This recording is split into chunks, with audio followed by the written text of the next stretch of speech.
আসসালামু আলাইকুম। আজ আমরা ফ্রি হ্যান্ড রাইটিং এর লেকচার 3 নিয়ে আলোচনা করব। আমরা গত 2টা লেকচার অলরেডি আপলোড করছি।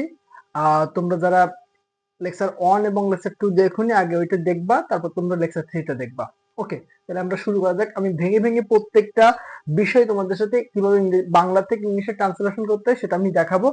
আর এখানে আহ, আসলে যখন আমরা লেকচার 1 লিখছিলাম বা করছিলাম তখন একটু ছোট সেন্টেন্স ছিল, তারপরে লেকচার 2 করছিলাম আর একটু বড় হয়েছে, লেকচার 3 তে আরো একটু বড় হচ্ছে। এভাবে আমরা লেকচার যত বাড়বে সেন্টেন্সটা তত লম্বা হইতে থাকবে। রাতুল তার বন্ধুদের সাথে আরিফ ইংলিশ ব্যাজে নিয়মিত ইংরেজি চর্চা করে। এখন সেন্টেন্সে কাজ করতেছে কে? রাতুল। তাহলে রাতুল হচ্ছে সাবজেক্ট। ওকে, রাতুল। আচ্ছা, তারপরে এবার আমাদের কার পালা? ভার্বের পালা। আমি বলছিলাম যে ভার্ব সবসময় বাংলা সেন্টেন্সের শেষে থাকে। ভার্ব সেন্টেন্সে কোথায় থাকে? বাংলা সেন্টেন্সের শেষে। তাহলে এখানে চর্চা করে, এই চর্চা করা হচ্ছে ভার্ব। তাহলে চর্চা করে ইংরেজি কি? Practice.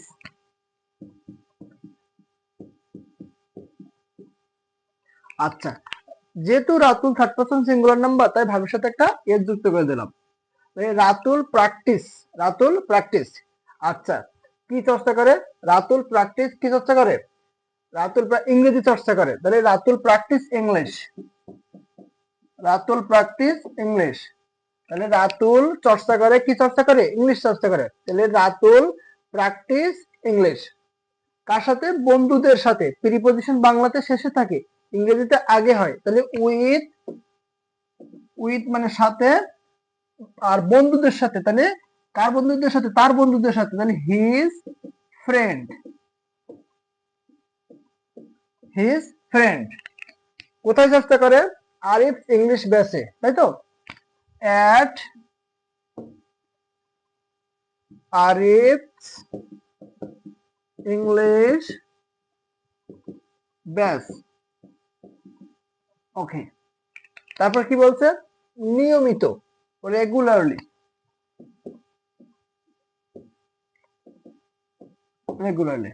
Okay, Ratul practice English with his friends at Arif English batch regularly.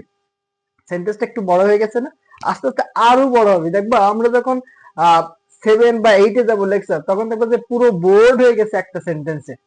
তারপরে কবিতা রাতে তার মায়ের সাথে সুস্বাদু খাবার রান্না করে তার বাবার জন্য। সেন্টেন্সটা মনে হচ্ছে অনেক বড় না? সো আমরা ছোট ছোট করে ভাগ করে করে নেই। প্রথমে কে কাজ করছে? কবিতা কাজ করছে। তাহলে কবিতাকে আগে বসাও, কবিতা। ওকে, আমরা সব সময় সেন্টেন্সের মধ্যে যে কাজ করবে তাকে সাবজেক্ট বলবো, তাকে আগে বসাবো, তারপর সাবজেক্টের পরে ভার্বটাকে বসাবো। বাংলা সেন্টেন্সে ভার্বটাকে শেষে ওকে টেনে নিয়ে সাবজেক্টের পরে বসাতে হবে। তাহলে কি বলছে? কবিতা রাতে তার মায়ের সাথে সুস্বাদু খাবার রান্না করে। এই রান্না করা হচ্ছে ভার্ব। রান্না করা ভার্ব। তাহলে রান্না করা ইংরেজি কি? কুক। রান্না করা ইংরেজি কি? কুক। যেহেতু subject third person singular number, তাহলে ভার্বের সাথে একটা এস যুক্ত করে দিলাম। তাহলে কবিতা কুকস। আচ্ছা, এবার দেখো, কবিতা কুকস, কবিতা রান্না করে। কি রান্না করে? সুস্বাদু খাবার। A delicious, delicious food. Delicious মানে কি? সুস্বাদু। ডেলিসিয়াস মানে কি? সুস্বাদু। DELICIOUS, delicious food. Kabita cooks আর ডেলিসিয়াস ফুড। কবিতা সুস্বাদু খাবার রান্না করে তার মায়ের সাথে। সাথে মানে উইথ, উইথ তার মা, হার, হার মাদার, হার মাদার। এখানে হার কিভাবে আসলো? আমরা গত ক্লাসে দেখিয়েছিলাম, লেকচার 2 তে। তারপর কি বলছে? তার মায়ের সাথে। আচ্ছা, রাতে রান্না করে, তাই তো? এখন কার জন্য রান্না করি এটুকু বসাইনি, তারপরে আমরা রাতের লাস্টে হচ্ছে টাইমটা দিয়ে দেবো। আর সময়টা সবসময় শেষের দিকে দেওয়ার চেষ্টা করব। আগে দিলেও কোনো সমস্যা হবে না। যদি আমি বলি যে অ্যাট নাইট, কোনো সমস্যা নেই, কিন্তু শেষে দিলে আরো ভালো শোনাবে। তার বাবার জন্য। তাহলে ফর, এই জন্য প্রিপজিশন বাংলাতে শেষে আছে, ইংলিশে আমরা আগে বসিয়ে নিলাম। কার বাবা? তার বাবা, মানে her father. Her father, her father. আচ্ছা, তার বাবার জন্য কখন রাতে রান্না করে? রাতে, at night. At at night. Okay. তাহলে Kabita cooks a delicious food with her mother for her father at night. তার মায়ের সাথে বাবার জন্য অ্যাট নাইট, রাতে। তারপর কি বলছে, বাংলাদেশের সরকার একটি পদক্ষেপ নিয়েছে কোভিড-19 বা কোভিড-19 জন্য। তাহলে এখানে কে নিচ্ছে পদক্ষেপ?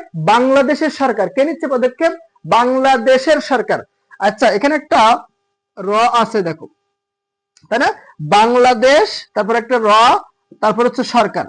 এখন এইটুকু হচ্ছে সাবজেক্ট, এইটুকু হচ্ছে সাবজেক্টের অংশ, ঠিক আছে? এখন যখন এরকম র বা এর বিভক্তি থাকে, র বা এর বিভক্তি থাকে, তখন শেষেরটা আসে আগে আর আগেরটা যায় পরে, ঠিক আছে? আচ্ছা, আমি সুন্দর করে একটু ভেঙে ভেঙে এইটা আর একটু ভালো করে বুঝিয়ে নেব আমি অন্য জায়গায়। আমি বললাম যে বই এর পাতা, বইয়ের পাতা, তাই তো? আচ্ছা, এই পাতাটা আগে আনো, পেজ, ঠিক আছে? আচ্ছা, এবার এর জন্য একটা ওয়াপ আনো, ঠিক আছে? আর বইয়ের জন্য বুক লিখলাম। আচ্ছা, এবার এর আগে একটা দা বসাও, ঠিক এই ফরম্যাটে। এই এই শেষের অংশটা যাবে আগে আর প্রথম অংশটা যাবে পরে, আর এই এর জন্য বসবে একটা অফ, আর নির্দিষ্ট করার জন্য এখানে বসাইতে হবে দা। দাটা পার্মানেন্ট স্ট্রাকচারে থাকবে। ক্লিয়ার? আচ্ছা, ঠিক আমরা এরকম ভাবেই এই অংশটা ট্রান্সলেশন করার চেষ্টা করব। বাংলাদেশের সরকার, দা গভর্নমেন্ট, দা গভর্নমেন্ট, এবার এই রদ জন্য হচ্ছে অফ, দা গভর্নমেন্ট অফ, এবার বাংলাদেশ,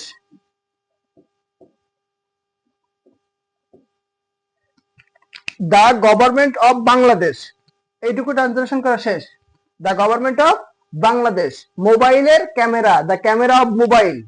হাতের ঘড়ি, দা ঘড়ি অফ হাত। গাছের পাতা, দা পাতা অফ গাছ। ঠিক এভাবে ট্রান্সলেশন করতে হবে। শেষের অংশটা আসবে প্রথমে, প্রথম অংশটা যাবে শেষে, আর একদম প্রথমে একটা দা বসাতে হবে। বাংলাদেশের সরকার একটি পদক্ষেপ নিয়েছে, পদক্ষেপ নিয়েছে, হ্যাঁ, নেওয়া ইংরেজি কি? টেক। তাহলে অলরেডি বলছে নিয়েছে, মানে নেওয়া হয়ে গেছে, তার মানে এটা কি? প্রেজেন্ট পারফেক্ট টেন্সে করতে হবে। তাহলে দেখো আরেকটা জিনিস আমি একটু বলি, যখন এরকম লঙ্গার সেন্টেন্স সাবজেক্ট থাকবে, সেন্টেন্সে সাবজেক্ট একটু বড় থাকবে, তখন আমরা আসলে বেসিক্যালি সাবজেক্ট মানে কি বুঝি? সাবজেক্ট মানে হচ্ছে নাউন। সাবজেক্ট মানে কি? সাবজেক্ট মানে হচ্ছে নাউন। অবজেক্ট মানে কি? অবজেক্ট মানে হচ্ছে নাউন। মানে সাবজেক্ট মানেও নাউন, সাবজেক্ট মানেও নাউন, অবজেক্ট মানে হচ্ছে নাউন। আচ্ছা, তাহলে এবার দেখো গভর্নমেন্ট একটা নাউন, বাংলাদেশের একটা নাউন, এইটুকু তো সাবজেক্টের অংশ পাইলাম। সাবজেক্টের অংশের মধ্যে দুইটা নাউন আছে, তাহলে এইটা নিবো না এটা নিবো? এইটা সাবজেক্ট, মেইন সাবজেক্ট ধরবো না এইটা মেইন সাবজেক্ট ধরবো? দেখো এখানে একটা প্রিপজিশন আছে না, অফ। সব সময় এরকম লঙ্গার সাবজেক্ট থাকলে তখন একটা মাঝখানে প্রিপজিশন থাকবে। এবার প্রিপজিশনের পূর্বে যে নাউনটা থাকবে, ওই নাউনটা হচ্ছে তোমার রিয়েল সাবজেক্ট বা মেইন সাবজেক্টের কাজ করবে। তাহলে এইটা হচ্ছে মেইন সাবজেক্ট। এইটা যদি সিঙ্গুলার হয় তাহলে ভার্ব হবে সিঙ্গুলার, এইটা যদি প্লুরাল হয় তাহলে ভার্ব হবে প্লুরাল। আমি আরেকবার রিপিটেশন করি, যখন এরকম লম্বা সেন্টেন্স থাকবে, সরি লম্বা সাবজেক্ট থাকবে, যে একের অধিক নাউন আছে, কারণ আমরা সাবজেক্ট বলতে বা অবজেক্ট বলতে নাউনকেই বুঝি, রিয়েলি হচ্ছে নাউনই হচ্ছে সাবজেক্ট অথবা নাউনই হচ্ছে অবজেক্ট। এখন দেখা যাচ্ছে যে একের অধিক ওয়ার্ড আসছেন, সেখানে দুইটা তিনটা নাউন আছে, মানে একটা সাবজেক্টের মধ্যে দুইটা তিনটা নাউন আছে। যেমন দেখো এই একটা নাউন, এই একটা নাউন, দুইটা নাউন। এরকম একাধিক নাউন থাকলে তখন আমরা একটা প্রিপজিশন অবশ্যই পাবো, প্রিপজিশন অবশ্যই পাবো। এবার প্রিপজিশনের পূর্বে যে ওয়ার্ডটা থাকবে সেইটা হচ্ছে রিয়েল সাবজেক্ট বা মেইন সাবজেক্ট হিসেবে কনসিডার করতে হবে। যদি আমি আরেকটা লিখি এরকম, people in our country, people in our country, মনে করো এটা একটা সাবজেক্টের অংশ। এবার এখানে এই একটা নাউন, এই একটা নাউন, তুমি এই কান্ট্রিটাকে ধরবা না পিপুলটাকে ধরবা? তুমি অবশ্যই পিপুলটাকে ধরবা, কারণ কি ইন একটা প্রিপজিশন, মানে প্রিপজিশনের পূর্বে যে নাউন থাকবে, প্রিপজিশনের পূর্বে যে নাউন থাকবে সেইটা হচ্ছে রিয়েল সাবজেক্ট বা মেইন সাবজেক্ট। এটা দেখে আমাদের তার পরবর্তী ভার্বটা বসাতে হবে, মানে ভার্বের এগ্রিমেন্ট ঠিক করতে হবে। সাবজেক্ট ভার্ব এগ্রিমেন্টটা এই সাবজেক্ট এই নাউনটা দেখে আমাকে করতে হবে। তাহলে আমরা যে সেন্টেন্সটা লিখছি এখানে কিভাবে করব, এখানে আছে গভর্নমেন্ট, তাই না? তাহলে গভর্নমেন্ট সিঙ্গুলার, তাহলে আমরা হ্যাজ বসাবো। যেহেতু এই সেন্টেন্সের ভার্বটা আমাকে ইন্ডিকেট করতেছে প্রেজেন্ট পারফেক্ট টেন্সে, ঠিক আছে? আমি টেন্স নিয়ে আলাদা ভিডিও দেবো তোমাদের সুন্দর করে, যাতে প্রত্যেকটা টেন্স তোমরা এরকম দেখলেই বুঝতে পারো যে ওই সেন্টেন্সটা কোন টেন্সে যাচ্ছে। তারপর বলছে কি হ্যাজ, এবার এখানে নেওয়া, নেওয়া ইংরেজি কি টেক, হ্যাঁ। এবার হ্যাভ হ্যাজ হ্যাড, এরপরে ভার্বের পাস্ট পার্টিসিপল করতে হবে, যেহেতু এটা present perfect tense. Present perfect টেন্সে হ্যাভ অথবা হ্যাজ এর পরে ভার্বের পাস্ট পার্টিসিপল বসে। তাহলে টেকের পাস্ট পার্টিসিপল কি take, took, taken, take, took, taken, taken. Okay. তাহলে the government of Bangladesh has taken. এবার কি নিয়েছে, হ্যাঁ কি নিয়েছে প্রশ্ন করো, কি নিয়েছে? একটি পদক্ষেপ। কি নিয়েছে? একটি পদক্ষেপ নিয়েছে। সবসময় অবজেক্ট বের করার জন্য ভার্বকে প্রশ্ন করবা, অবজেক্ট বের করার জন্য কাকে প্রশ্ন করবা? যতই বড় সেন্টেন্স হোক না কেন, প্রথমে প্রশ্ন করবা কে কাজটা করতেছে, সে হবে সাবজেক্ট। তারপরে ভার্বটা বসিয়ে দেবা, ভার্বটা বসিয়ে নেওয়ার পরে অবজেক্ট বের করার জন্য ভার্বের কাছে প্রশ্ন করবা কে কাজটা করতেছে বা কি করেছে। হ্যাঁ, কেন বলছে যে একটি পদক্ষেপ নিয়েছে, একটি পদক্ষেপ, স্টেপ, স্টেপ, একটি পদক্ষেপ, স্টেপ, একটি পদক্ষেপ। আচ্ছা, তাহলে the government of Bangladesh has taken step, কিসের জন্য? কোভিড-19 এর জন্য। তাহলে এখানে জন্য ফর বাংলাতে শেষে থাকে, ইংলিশে আগে বসে। তাহলে আমরা এই ফরটাকে আগে আনলাম, ফর কোভিড-19,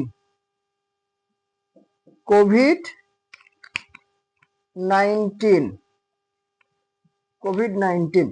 ওকে, আমরা এবার অনশট একটু রিভিউ করি। রাতুল তার বন্ধুদের সাথে আরিফ ইংলিশ ব্যাজে নিয়মিত ইংরেজি চর্চা করে। রাতুল, রাতুল, তারপর কি বলছে? চর্চা করে, চর্চা করে, প্র্যাকটিস, চর্চা করে, প্র্যাকটিস। তারপর কি বলছে? কি চর্চা করে? ইংরেজি চর্চা করে। কি চর্চা করে? সরি, ওটা না, একটু মিস্টেক হয়ে গেছে। ইংরেজি চর্চা করে, ইংরেজি, ইংলিশ। ওকে, কার সাথে? বন্ধুদের সাথে, উইথ হিজ ফ্রেন্ড, বন্ধুদের সাথে, উইথ হিজ ফ্রেন্ড, বন্ধুদের সাথে। কোথায় চর্চা করে?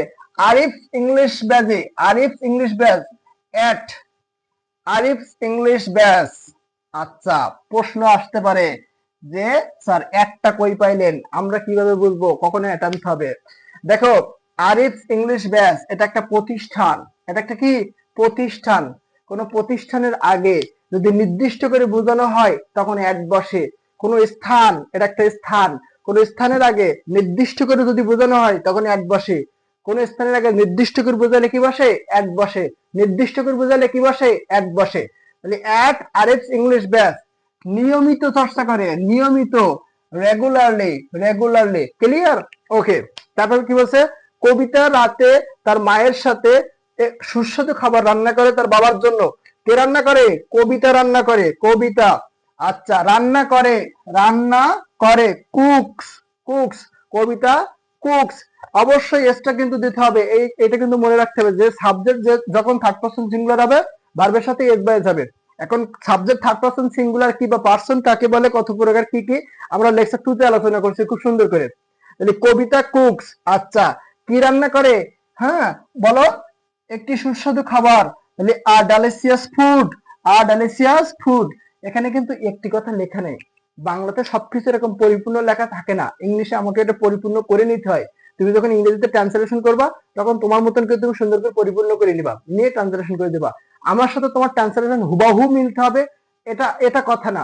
তুমি তোমার মতন অর্থটা পরিপূর্ণ করে গ্রামাটিক্যালি ঠিক থাকলে তোমার সেন্টেন্স কারেক্ট। ওকে, তাহলে কবিতা কুকস আর ডেলিশিয়াস ফুড। আচ্ছা, তারপর কি বলছে? যে তার মায়ের সাথে, তার মায়ের সাথে, তার মায়ের সাথে, সাথে ইংরেজি কি? উইথ।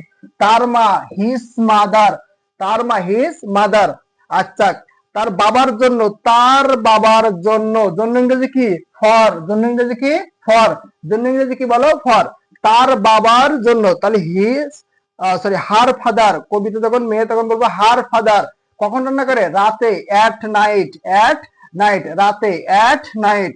তারপর কি বাংলাদেশের সরকার, আগে আসবে সরকার, পরে যাবে বাংলাদেশ, আর এই রয়ের জন্য বলবে একটা অফ। তাহলে সরকার, দা গভর্নমেন্ট, সরকার হচ্ছে দা গভর্নমেন্ট, সরকার কি দা গভর্নমেন্ট, ওইটা শেষে প্রথম যখন আসবে তখন দাটা নিয়ে আসবে, সরকারও কি হবে দা গভর্নমেন্ট। আর এই রর জন্য একটা অফ, রর জন্য কি অফ, সরকারের জন্য কি দা গভর্নমেন্ট, রর জন্য কি অফ। আর এই বাংলাদেশ চলে যাবে এর শেষে, তাহলে কি হবে the government of Bangladesh, the government of Bangladesh, সরকার চলে আসবে প্রথমে, তারপরে এই রয়ের জন্য একটা অফ, আর এইখানে বাংলাদেশ শেষে চলে যাবে। তাহলে সরকার মানে দা গভর্নমেন্ট অফ বাংলাদেশ। তারপর কি বলছে নিয়েছে, নিয়েছে, এ সে, এ সি, এগুলো থাকলে তখন প্রেজেন্ট পারফেক্ট টেন্সে হয়। বাংলা ক্রিয়া শেষে যদি এসিএস থাকে তখন প্রেজেন্ট পারফেক্ট টেন্সে হয়। প্রেজেন্ট পারফেক্ট টেন্সের স্ট্রাকচার কি হ্যাভ অথবা হ্যাজ প্লাস ভার্বের পাস্ট পার্টিসিপল, হ্যাভ অথবা হ্যাজ প্লাস ভার্বের পাস্ট পার্টিসিপল। নিয়েছে, নিয়েছে, এই এসিএস যদি ক্রিয়ার মধ্যে পাই তাহলে কি হবে ভার্বের পাস্ট পার্টিসিপল করতে হবে হ্যাভ অথবা হ্যাজ দিয়ে। যেহেতু সাবজেক্ট গভর্নমেন্ট সিঙ্গুলার তাহলে আমরা হ্যাজ নিয়েছি, যদি এখানে প্লুরাল হতো তাহলে এখানে হ্যাভ নিতাম, কারণ হ্যাজ হচ্ছে সিঙ্গুলার আর হ্যাভ হচ্ছে প্লুরাল। হ্যাজ হচ্ছে সিঙ্গুলার, হ্যাভ হচ্ছে প্লুরাল, গভর্নমেন্ট সিঙ্গুলার, তাই হ্যাজ নিয়েছি। তারপর কি বলছে নিয়েছে, হ্যাঁ নেওয়া ইংরেজি কি, নেওয়া ইংরেজি টেক, নেওয়া ইংরেজি কি টেক। আর এখানে আমাদের ভার্বের ভি3 বসাতে হবে, মানে পাস্ট পার্টিসিপল ফর্ম বসাতে হবে। যেহেতু ভার্বের পাস্ট পার্টিসিপল ফর্ম বসাতে হবে তাই আমরা এখানে কি করছি take V one took V two, take took taken, taken হচ্ছে ভি3, take V one took V two, taken হচ্ছে ভি3, টেক টুক টেকেন। কথা ক্লিয়ার? ওকে। তারপর কি বলছে একটি পদক্ষেপ, একটি পদক্ষেপ, আ স্টেপ। এখানে যদি শুধু পদক্ষেপ থাকতো তাও আমাদেরকে আই স্টেপ বসাতে হতো, আমরা এটা আগেই বুঝে গেছি যে আর্টিকেলস আমাদেরকে বসাইতেই হবে যখন আমরা নাউন বসাবো, তাই না? তারপর কি বলছে কোভিড-19 এর জন্য, এই জন্য ইংরেজি কি, জন্য ইংরেজি হচ্ছে ফর, জন্য ইংরেজি কি ফর। বাংলাতে প্রিপজিশন শেষে থাকে, বাংলাতে কি থাকে প্রিপজিশন শেষে থাকে, বাংলাতে প্রিপজিশন শেষে থাকে, আর ইংরেজিতে প্রিপজিশন আগে বসে, বাংলাতে প্রিপজিশন শেষে থাকে। দেখো কোভিড-19 এর জন্য, তাহলে কোভিড-19 হচ্ছে নাউন আর এখানে প্রিপজিশন হচ্ছে জন্য। আর আমরা যখন বসাবো আগে কিন্তু প্রিপজিশন বসাই নিয়েছি, এবার বসাবো কোভিড-19, দেখো কোভিড-19 পরে বসাইছি। ওকে, তাহলে আমরা লেকচার 3 মোটামুটি খুব সুন্দরভাবে বুঝে গেছি। আচ্ছা এইবার একটু কথা বলি, তোমরা তো ভিডিওটা দেখছো, খুব সুন্দরভাবে শিখছো, আশা করা যাচ্ছে কোনো ভুল ত্রুটি যদি হয় সেটা ক্ষমা সুন্দর দৃষ্টিতে দেখবা এবং কমেন্ট বক্সে লিখবা, ঠিক আছে? এখন কথা হচ্ছে যে কিপটান্তি বাদ দাও, কিপটান্তি বাদ দিয়ে ভিডিওটা তুমি যদি ইউটিউব প্ল্যাটফর্মে দেখো তাহলে তুমি একটু সাবস্ক্রাইব করো, ঠিক আছে? একটু লাইক দিও।